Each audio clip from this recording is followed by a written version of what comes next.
Naruto is full of unforgettable and iconic moments, all of which I never get tired of watching. Today I'll be ranking the top 10 most iconic moments in Naruto with all due respect to the others as well. Of course, this is just my opinion, so if you disagree, let me know in the comments which moments you think I missed or should have included. That being said, let's jump right in with number 10. Jiraiya's death was very painful to watch for a couple of reasons. First, he was Naruto's mentor, the one who formed a bond with him and taught him the Rasengan and the summoning jutsu. He made us, the viewers, laugh countless times, and although he was the pervy sage we all knew, Jiraiya truly put a smile on our faces and felt like that father figure to Naruto, someone who would not only teach him but protect him at all costs as well. What made it even more heartbreaking was that he was killed by another one of his former students, Nagato. Jiraiya even had the chance to escape, but for the sake of revealing Pain's secret, he chose to return and face certain death. He died like a hero, and the information he left behind later played a key role in defeating Pain. It was a tragic yet legendary sacrifice, one that still hits hard to this day. Rest in peace, pervy sage.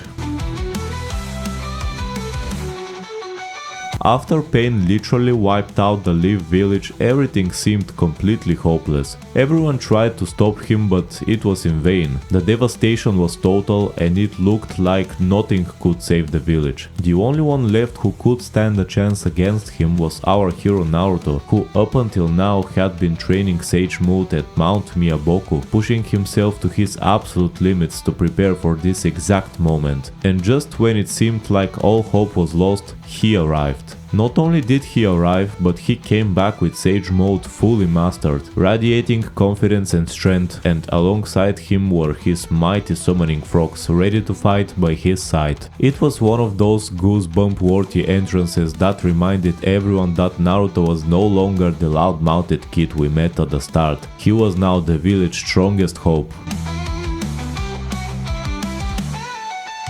Many people will say that Lee dropping his weights was the most iconic part of this fight, but to me that happened at the end of the battle. Lee was pushed against the wall by that monster of an opponent, Gaara, who before this fight hadn't even taken a single scratch, but then Lee opened the third gate, the gate of life, and all of us instantly knew that shit was about to go down. From there he pushed even further, opening the fourth gate and beating the shit out of Gaara, finally closing in with the fifth gate. It's true that Lee still lost the fight, but the courage, determination and sheer badassery he displayed turned that entire sequence into one of the most iconic moments in the series, proving why Lee will always be remembered as one of Naruto's most inspiring characters.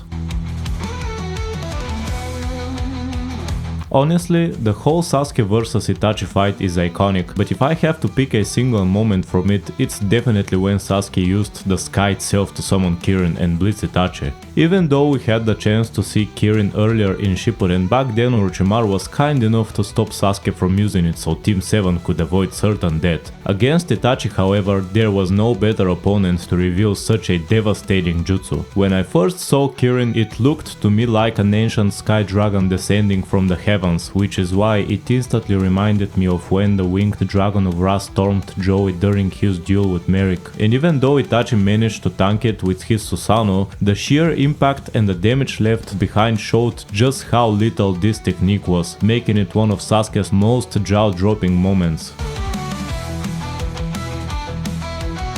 Naruto and Sakura, along with the entire ninja world, were on the battlefield against the Ten Tails, Madara and Obito, and even though Sasuke had chosen a different path, a path of his own, this time for the sake of having a common enemy he stood alongside them once more. Seeing them reunite to take one of the most dangerous threats in history was truly iconic, because this was the same Team 7 that we had watched and grown up with since the very beginning. Well, not exactly the same, but still the same ninjas. The last time they were still Team 7 was back in the Search for Tsunade arc, and from then on everything changed drastically. So witnessing them finally put aside their differences and fight together again felt like a nostalgic payoff, an epic and unforgettable moment that reminded us of how far they had come.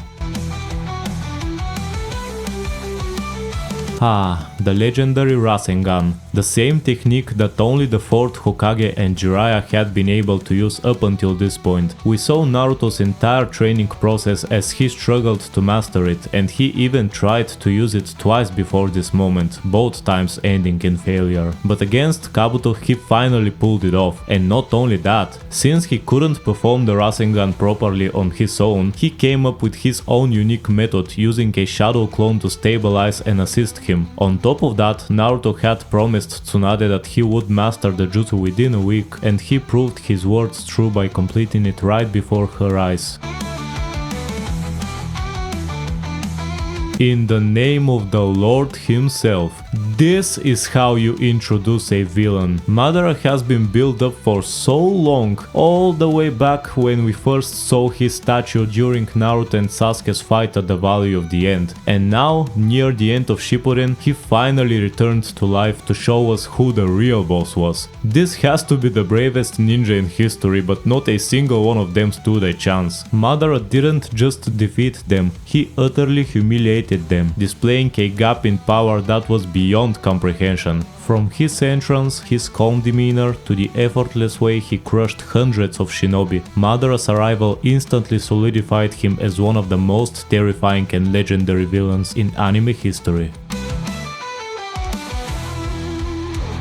If you ask why I put this in front of Naruto using the Rasengan, there are two reasons for it. First, the Shadow Clone Jutsu is Naruto's true signature jutsu and not the Rasengan. Seeing it for the first time was nothing short of amazing, because it was also the very first truly cool thing Naruto ever did. Before that he couldn't even make a proper clone and kept failing classes, but in this moment he not only made one Shadow Clone, but 1000 of them. Second, that moment was far more intense on an emotional level than the Rasengan, and that's exactly why Naruto created so many clones, because he had a mental amp. We know Naruto can use shadow clones whenever he wants, but there aren't many moments where he creates an overwhelming number of them. That only happens when he is emotionally pushed to the limit. Here it happened because he had to protect Iruka, his teacher, who was the first person to believe in Naruto. Unlike everyone else who called him the Demon Fox, Iruka saw the good boy and student inside him. He believed in Naruto, and that definitely paid off. I cannot describe the smile on my face when Naruto finally became friends with Kurama. That same demon fox who had been sealed inside him from the very beginning, the one who, although he helped Naruto in certain situations, often felt more like a handicap than an ally. The fox had always been malicious, cunning, and not only that, that was the evil half that was sealed inside Naruto. And yet, after everything Naruto had endured, after all the battles, pain and loss, he didn't give up on Kurama. When Naruto finally defeated Kurama and unlocked KCM, the fox still hated him and saw him as an enemy. But during the Fourth Great Ninja War, everything changed. Kurama finally decided to trust Naruto, to put aside his hatred and fight alongside him with all his power. That moment wasn't just powerful, it was a culmination of Naruto's perseverance, compassion, and ability to inspire the most evil hearts to change. Let me be very clear when I say this. This is, without a doubt, the most iconic and greatest moment in the greatest fight, in the greatest anime in the history of mankind. That whole fight is a timeless masterpiece that will remain unforgettable, aging like a fine wine, just like the Mona Lisa, the Egyptian pyramids, Hamlet, and every other godly piece of art. The whole fight is a masterpiece, but that final Rasengan vs Chidori clash, that was the cherry on top. The stakes in that fight were unbelievably high. After all, the rest of the Sasuke retrieval team had risked everything and left Naruto as the last hope of bringing Sasuke back. The back and forth in that battle was intense, and the final upgrades of the Rasengan and Chidori were simply breathtaking. This was the first time we saw Naruto perform the Rasengan with only one hand, and the first time we saw Sasuke wield the Black Chidori after activating Curse Mark level 2.